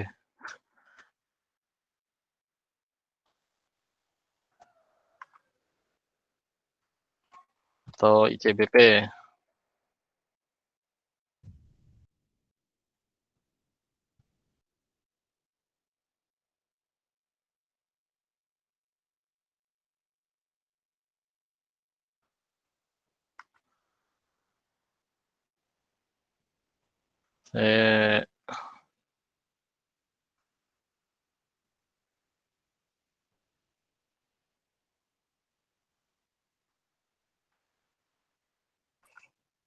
Kok ada perbedaan kalau di desktop, kalau bisa di mobile langsung kelihatan tuh. Ada nilai pairnya dia berapa.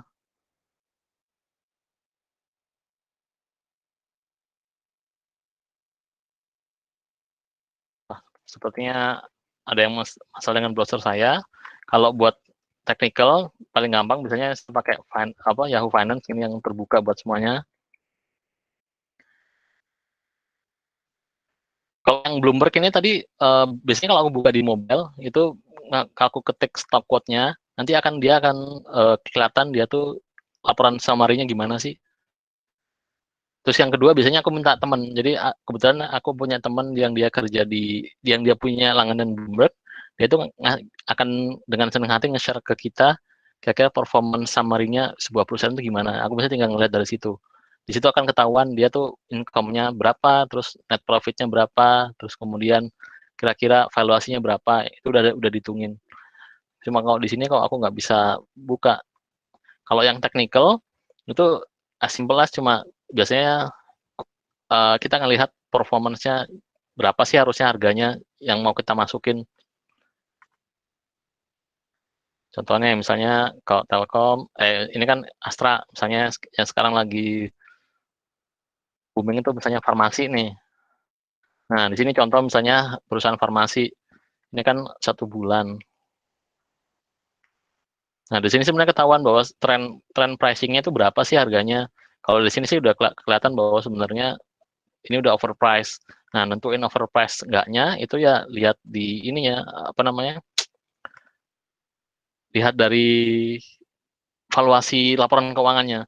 Jadi ini cuma tren harga saham itu di pasar. Tapi untuk bisa ngetahuin itu harganya kemahalan, kemurahan, terus kemudian apa yang harus kita lakukan itu harus melihat laporan keuangannya. laporan keuangannya itu tadi bisa lewat di sini. Ini tinggal ketik mau PT apa aja pasti ada. Sama yang kedua biasanya aku pakai Bloomberg sini. Bloomberg biasanya dia akan ngasih stock summary. Coba aku search summary. Kalau kita udah tahu, wah ini perusahaan kayaknya menguntungkan nih, terus wah kayaknya harganya masih bisa naik nih. Nah, kita bisa bikin decision bahwa harusnya saya invest di harga sekian. Sepertinya koneksi internet kita lagi error. Oh enggak.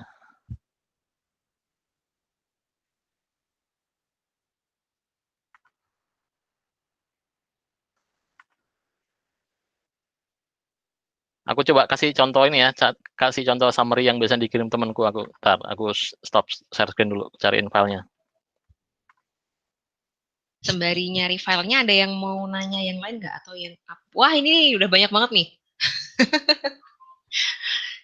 Ada Enis, bagaimana cara mengetahui PT itu jelas dan menguntungkan ketika kita berinvestasi? Berarti cuma ada 2 jenis analisis tadi ya, Pak Yoga ya? Analisis teknik. Ya, nih contohnya. Ini contoh screenshot yang kebetulan karena saya punya teman yang sangat pintar dan sangat baik hati, dia sudah memberikan summary kode sahamnya apa, market capitalisasinya berapa, last price berapa, DER ini debt equity ratio, jadi seberapa besar dia tuh perusahaan punya utang. Kalau ini contohnya kayak ini, BBCA, Bank BCA. Ternyata Bank BCA itu juga punya utang, tapi cuma 6,4% dari nilai aset dia. Terus EPS ini earning per share, jadi seberapa menguntungkan sih sebuah saham ini, semakin tinggi EPS-nya semakin bagus. Kalau BCA berarti per saham dia menghasilkan Rp1.000, Rp1.100.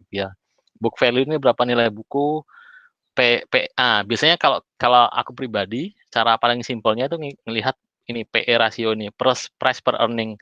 Jadi berapa sih harga saham yang sekarang dibandingkan earning dia per share. Kalau dia itu di bawah 20, itu biasanya kategorinya masih murah. Tapi tergantung industrinya. Kayak sekarang kayak ini mana nih yang gede banget nih? Nih, BRPT. BRPT itu apaan ya? Lupa. Kita cek BRPT. Barito Putra kali ya? Oh iya, Barito Pacific. Nih, ini berarti udah apa namanya? Udah overprice, udah kemahalan banget karena ibaratnya rasionya udah berapa tadi? 197 kali. Jadi misalnya saya punya harga saham 1.000, itu sebenarnya cuma ngasil earningnya cuma per 197 kalinya. Jadi ibaratnya kecil banget lah. Beda sama misalnya BNI, dia 5 sampai 5 kali, Mandiri, terus BRI 11 kali. Gitu.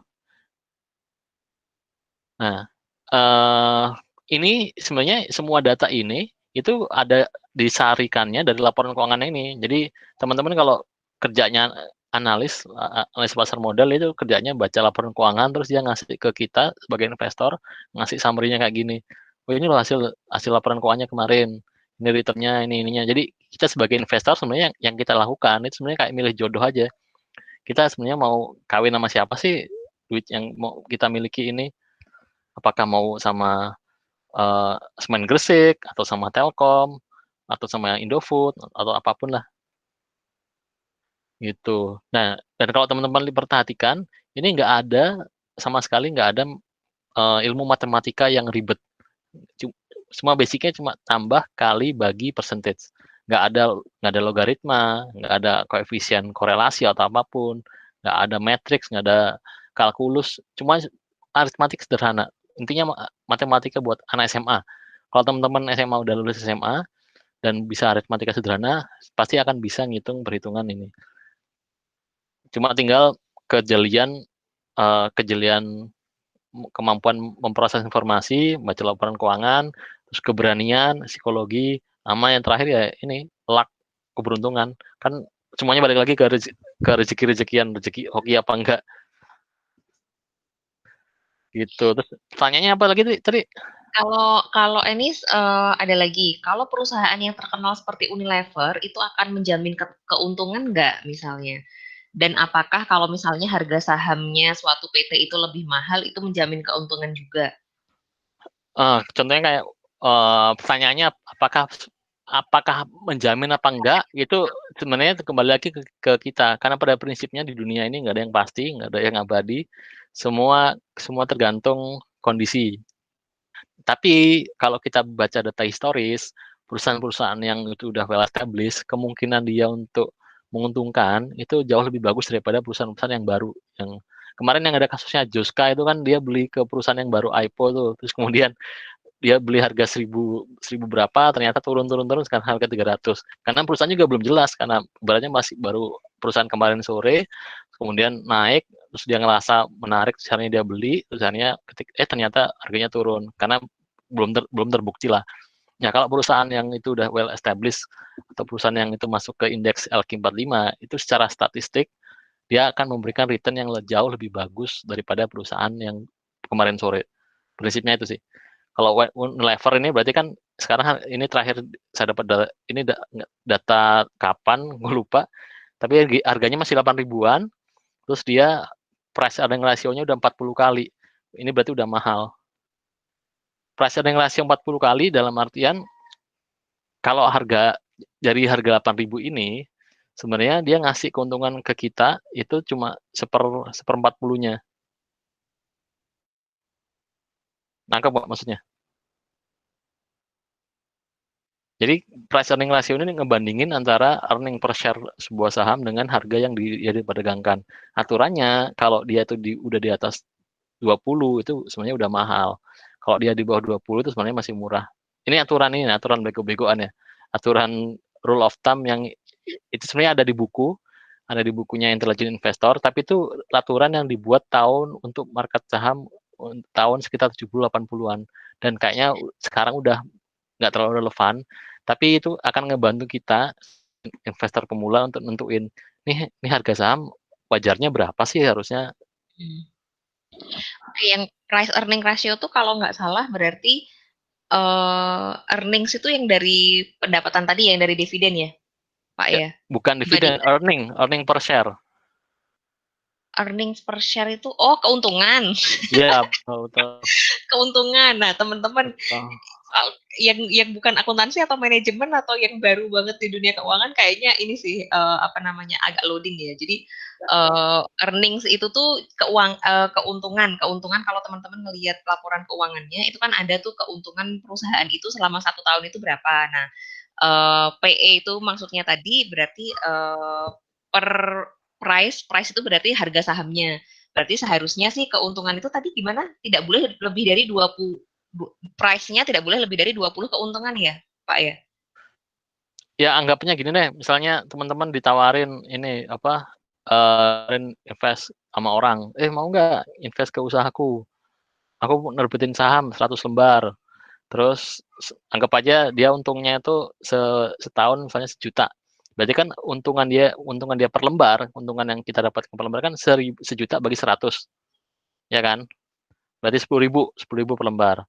Terus kita nanya, bro, harga per lembar lo berapa sahamnya? Oh, aku nawarinnya ini bro, 40 kali dari earningku tadi. Berarti 40 kali 10.000, 400.000. Make sense nggak tuh kita invest ke sebuah perusahaan yang dia pendapatannya 1 juta per tahun, tapi per lembarnya 400.000.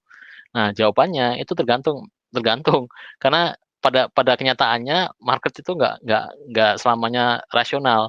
Ada juga yang harganya sahamnya udah naik, terus earning per share-nya udah terlalu, ibaratnya dia itu perusahaan rugi, tapi tetap aja diburu investor juga ada. Karena itu tadi bursa itu kan pada kenyataannya nggak selamanya rasional. Banyak faktor yang membuat harga saham itu bisa naik atau turun.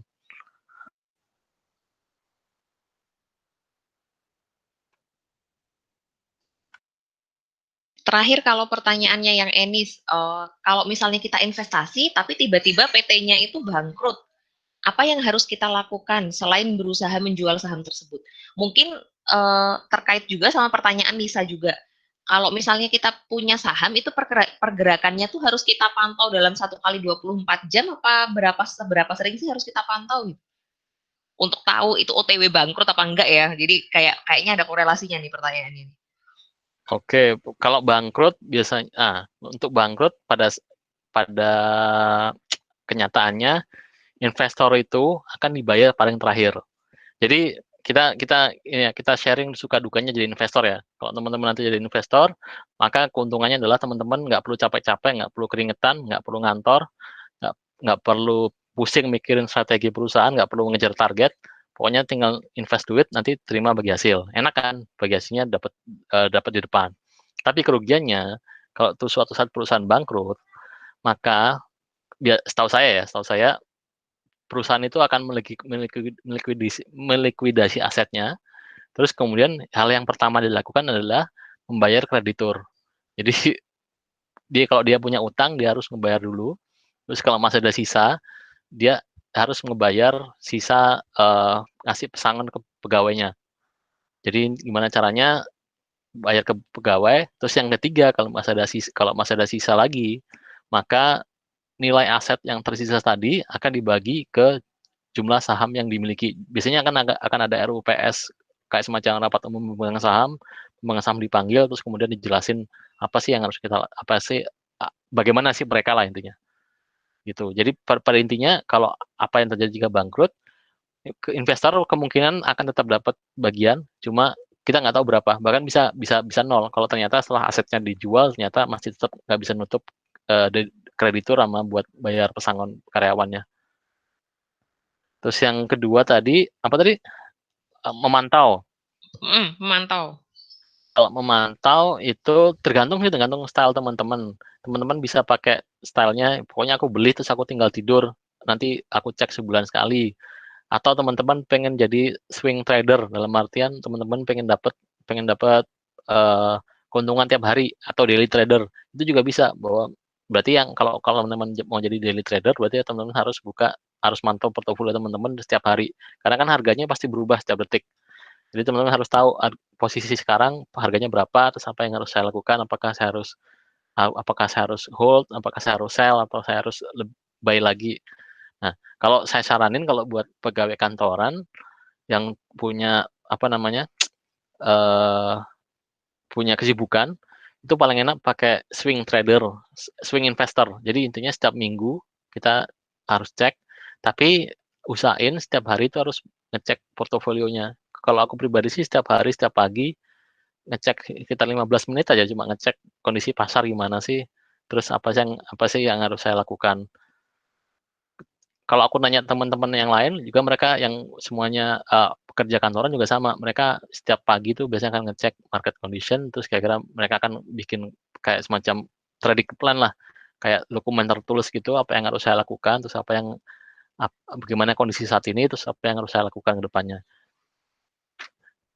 Idealnya seperti itu. Tapi kalau teman-teman nggak mau pusing, ya udah pokoknya beli aja, nanti ngeceknya mingguan juga nggak apa-apa. Maksudnya nggak ada yang benar, nggak ada yang salah. Karena kan sekali lagi tujuannya kan itu buat jangka panjang, buat 10 sampai 20 tahun ke depan. Jadi kalau pergerakan harga saham itu kan naik turunnya kan biasa. Yang penting jangan ngutang aja. Kalau ngutang itu yang bahaya. Kalau teman-teman merasa, wah aku tak ngutang aja karena aku yakin harga saham X ini akan naik dalam waktu 3 hari. Ya iya, kalau harganya naik, kalau ternyata harga turun, ya teman-teman bisa bunuh diri kayak yang trader tadi. Oke. Kalau misalnya probabilitas saham itu, kalau tadi kan bahasanya teman-teman kan PT-nya bangkrut ya, tapi maksudnya teman-teman tuh mungkin adalah nilai sahamnya itu turun daripada waktu kita beli. Itu probabilitasnya tuh seberapa sering sih Pak Yoga? Ya itu tergantung kita milihnya tadi, karena sekali lagi ini kan sebenarnya ilmu investasi saham sebenarnya ilmu tentang milih doang sih. Tiga ilmu sih. Pertama ilmu tentang valuasi, kita ngevaluasi nilai perusahaan ini wajarnya berapa sih. Terus yang kedua ilmu seleksi, kita harus milih siapa aja sih yang mau kita beli. Terus ibaratnya kalau mau bikin kayak semacam bikin skema portofolio atau bahasa kasarannya, siapa aja sih tim yang harus kita ajak. Sama yang ketiga ini psikologi. Jadi anggap aja kalau kita mau invest saham itu kayak semacam kayak kita mau bikin perjalanan lah, kita mau bikin party. Nah, yang pertama kita harus tahu, kita harus seleksi siapa aja sih orang-orang yang harus kita ajak untuk party kita. Apakah si A, apakah si B, apakah si C. Oh, si A ini orangnya asik nih. Oh, tapi ternyata dia songong misalnya. Atau si B nih tajir banget, tapi orangnya sok jual mahal. Intinya kita harus tahu nilai, kita harus bisa menilai aset yang mau kita beli. Terus yang kedua tadi ilmu seleksi, kita harus bisa nyeleksi dari semua orang banyak ini siapa aja nih yang harinya kita ajak gabung ke party kita. Sama yang ketiga psikologi tadi. Oh, kalau ternyata dalam perkembangannya si A ini agak rewel atau agak ngeselin, apa yang harus kita lakukan? Apakah kita ya udah kita jual aja? Terus apakah kita tetap pertahanin atau ya udah kita tambahin orang baru deh biar biar party tetap seru gitu sih. Nah, kalau kemungkinannya kalau ketika kita beli terus ternyata turun, itu tadi biasanya kalau investor pemula itu biasanya dia akan pakai ilmu berharap gitu loh. Pokoknya, oh aku udah beli, nanti aku berharap deh semoga harganya akan naik. Tapi pada kenyataannya nggak akan bisa seperti itu. Karena itulah kita harus punya investment plan yang jelas dan juga kita harus punya prinsipal. Kalau saya pribadi, saya akan ngeset kalau ternyata harganya turun, akan saya keep sampai harganya itu minusnya 10%. Kalau udah 10%, maka saya wajib jual. Tujuannya apa? Tujuannya untuk cut loss. Ya udah aku rugi 10%, tinggal aku cari saham yang lain. Berarti yang kemarin aku salah milih nih kalau sampai turun 10%. Dan kalau probabilitasnya ya macam-macam ya tergantung nasib juga sih. Gitu sih, Mbak Dea. Terakhir ini pertanyaannya dari Towi, kayaknya mirip sama pertanyaannya Nia. Kalau tadi ada PE yang minus itu apa ya? Mungkin itu sama kayak yang dulu dibeli Pak Yoga waktu yang dulu jelek banget yang Bakri itu loh. Itu kayaknya price-nya minus ya. Terus apa namanya? Nia juga pengen diceritain waktu beli yang Bakri itu lesson learn-nya apa sih? Dan kira-kira waktu itu gimana? Maksudnya secara uh, ceritanya, secara story-nya, pengalaman itu waktu itu gimana sih gitu? Sampai akhirnya kayak ya udah dijadiin kenang-kenangan aja gitu. Oke, kalau PE minus itu berarti dia perusahaannya rugi. Jadi ibaratnya dia secara laporan keuangan earning-nya negatif. Dan perlu teman-teman notes bahwa kadang-kadang di pasar tuh meskipun yang seperti saya bilang tadi, meskipun harganya tuh meskipun perusahaannya rugi, tapi tetap aja ada yang mau beli. Contohnya yang paling gampang Garuda deh. Garuda itu saya udah hampir lupa kapan terakhir kali dia untung. Tapi tetap aja masih ada orang yang mau beli. Karena nggak semua orang itu ngebaca laporan keuangan. Intinya nggak semua investor itu rasional. Dia ngerasa wah Garuda kan apa backbone penerbangan kita, nggak mungkin lah bangkrut, pasti di bailout pemerintah atau apapun. Intinya tetap ada trust di sana. Kalau PE-nya negatif berarti rugi. Nah, pertanyaannya pengalaman dulu waktu Bakri waktu itu jujur aja saya beli Bakri itu karena lebih ke faktor non finansial. Karena waktu zaman dulu Bakri kan masih jaya-jayanya tuh, masih Lapindo, terus kemudian dia jadi Menko Kesra, terus saya ngelihat wah ini saham harganya kok kayaknya masih oke nih moncer. Akhirnya saya beli. Nah, waktu saya beli ketika terjadi penurunan, dulu belum belum punya trading plan yang jelas. Zaman dulu cuma mengandalkan ilmu berharap sama berdoa. Ya Allah, mudah-mudahan hari ini harganya naik, terus banyak berdoa.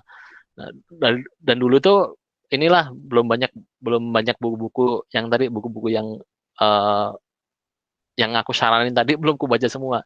Jadi intinya masih cupu banget lah, cuma ngikut-ngikut. Yang penting belajar dulu. Toh kalau dulu prinsipnya kalau meskipun duitnya hilang, kekuatan quote angus gitu, atau mungkin nyantol dalam waktu lama nggak masalah karena ini kan ibaratnya buat duit belajar. Nah, akhirnya waktu itu dulu beli Bakri, terus harganya turun turun turun turun turun turun terus masih di keep sampai sekarang. Hah? Beli di harga berapa waktu itu? Udah lupa kok berapa ya. Pokoknya inilah ratusan lah. Berapa ratus Rupiah. ya per saham ya? Terus dibiarin terus sampai harganya 50. Nah, sekarang itu kenapa dibiarin 50 buat kenang-kenangan? Sebenarnya buat penghiburan aja alasan. Karena kalau ada orang yang mau beli itu harga 50, udah saya lepas sih. Cuma sekarang udah nggak ada yang mau beli. Jadi ibaratnya udah nggak bisa dijual, belum nyantol gitu. Nah, ini risiko pemegang saham sebenarnya itu tadi, intinya ketika kita salah beli, salah ngitung, salah evaluasi perusahaan yang mau kita beli, investasikan, terus kita beli, ternyata harganya semakin turun, duit kita nggak akan hilang, nggak akan hilang. Tak tahu duitnya kerampok gitu, enggak. Kita masih tetap terdaftar sebagai pemegang saham. Cuma kekurangannya adalah saya nggak bisa pakai itu duit untuk kepentingan lain. Saya mau jual nggak bisa, terus saya mau apa-apain nggak bisa, nyantol aja di situ. Itu aja kekurangannya kalau jadi pemegang saham. Jadi jangan dibayangin kayak kalau misalnya kita dengar cerita-cerita orang yang belum pernah invest langsung, dia ngomong, wah itu ada tetanggaku tuh habis invest saham, dia rugi, terus dia akhirnya ngejualin rumahnya, ngejualin apanya, bangkrut dia.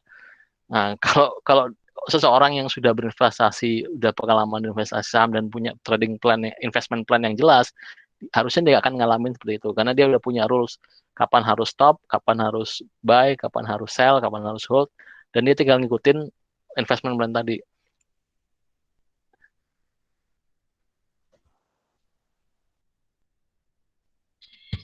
Oke, teman-teman masih ada pertanyaan? Kayaknya udah cukup ya, waktunya juga udah selesai. Terakhir mungkin ada quote atau ada apa namanya summary atau kata-kata penutup dari Pak Yoga untuk menutup sesi kali ini?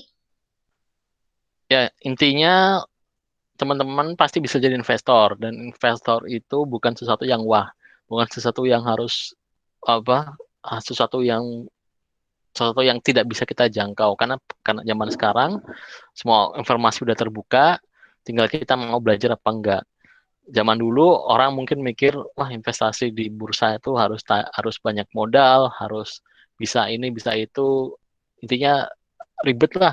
Nah, kalau zaman sekarang itu sebenarnya asumsi yang terbangun karena banyak orang nggak tahu ilmunya, nggak punya akses informasi ke bursa. Kalau zaman sekarang dengan semakin banyaknya kemajuan teknologi informasi, teman-teman bisa transaksi di mana aja, teman-teman udah bisa buka rekening semudah tinggal ngetik jari, itu udah nggak ada lagi sih alasan untuk bisa punya posisi seperti itu. Nah, yang kedua, kalau teman-teman mulai belajar sekarang, mulai berinvestasi sekarang, yakinlah bahwa apa yang teman-teman lakukan dari sekarang ini akan berguna ketika teman-teman tua nanti. Kalau teman-teman sekarang masih umur 25-an, maka ini pas banget nih, karena horizonnya saham itu akan sangat menguntungkan kalau dia udah berumur di atas 10 tahun.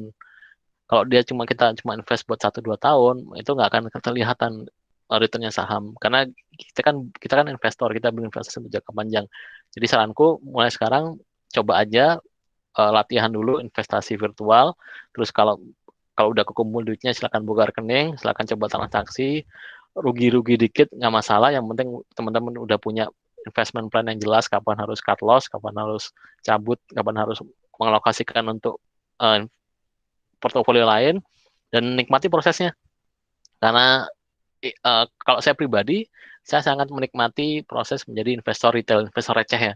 Meskipun duit saya nggak banyak, duit saya nggak ada apa-apanya, tapi saya sangat menikmati proses ketika saya bangun pagi, harus ngecek berita, harus ngupdate situasi kondisi ekonomi dunia, global seperti apa, terus harus baca laporan keuangan, terus harus banyak belajar sana sini. Itu saya jujur aja saya sangat menikmati prosesnya. Dan kalaupun ada penurunan valuasi, penurunan harga saham, karena saya udah punya rules yang jelas, pokoknya batasnya 10%, jadi saya bisa ngomong ke diri saya, kerugian terbesar yang saya alami hanyalah sebesar maksimal 10%. Itu sih. Yang penting enjoy di proses lah. Oke, terima kasih banyak Bapak Yoga. Semoga, makasih juga pada teman-teman. Semoga sesi sore ini bisa nambah pengetahuan, bisa menarik teman-teman agar ikut mencoba investasi di saham. Paling enggak yang tadi ya, daftar di Stockbit dulu, biar tahu sense-nya dulu. Nanti kalau sudah sudah ngerasa, terutama uangnya sudah ngerasa siap ya. Kan tadi ada minimal untuk buka rekening misalnya 5 juta, berarti at least sambil nabung uangnya terkumpul 5 juta, main di Stockbit dulu, di pura-pura mainan sahamnya tadi. Kalau udah terkumpul 5 juta, kita mulai buka rekening saham. Karena kalau nggak salah, kalau buka tapi belum dimainin tuh sebenarnya uangnya teman-teman tuh aman ya Pak Yoga ya. kayak uangnya yang sekarang. Jadi buka saham tuh kayak ada rekening, kayak ada depositnya lah. Jadi kalau nggak dimainin ya stay di deposit itu gitu. Nggak dibeliin yang lain-lain gitu. Jadi Iya, soalnya zaman dulu tuh rekeningnya tuh nyampur sama rekening brokernya. Zaman sekarang sejak tahun 2000, jadi tahun 2009 itu pernah ada kasus broker melarikan uang nasabahnya. Nah, sejak itu Bapepam atau apa Bapepam ngeluarin kebijakan bahwa sekarang ini semua investor itu wajib punya rekening terpisah dari rekening brokernya. Dan setiap ada transaksi itu akan dilakukan matchingnya akan dilakukan terhadap rekening investor tadi. Kalau kasusnya yang si Juska itu setauku ya karena si nasabahnya ngasih akses ke brokernya untuk melakukan transaksi. Jadi ibaratnya tuh kalau aku boleh bilang ya agak kesalahan si anu apa si investornya juga sih. Karena kenapa kok dia bisa ngasih akses tanpa otorisasi? jadi intinya nggak mungkin ada asap kalau nggak ada api juga kali ya Pak ya. Nah, eh berarti itu teman-teman besok kita next time kalau ketemu kita mulai bahas akunnya Stockbit-nya teman-teman at least. Jadi kan kita bisa lihat monitoring sama-sama. Gimana kamu udah untung berapa di Stockbit, aku untung berapa dan yang lain. Mulai dari situ bagi yang sudah siap, yang punya uang cukup bisa langsung ke perusahaan tadi yang disebutkan Pak Yoga tadi, ada Mandiri Sekuritas, ada yang D1 itu apa? Yang Dana Reksa ya? Dan reksa dan sebagainya untuk silahkan buka saham untuk beli realnya dan yang paling penting mari kita enjoy the proses bersama-sama. Pagi-pagi mungkin bisa diskusi financial report atau financial news ya, hari ini ada apa dan sebagainya. Oke teman-teman, itu aja sesi sore kali ini. Terima kasih banyak atas waktunya dan sampai jumpa di sesi selanjutnya. Terima kasih. Welcome to the financial world. Bye-bye. Assalamualaikum. Thank you semuanya. Thank you Mas Yoga, Mbak Dea.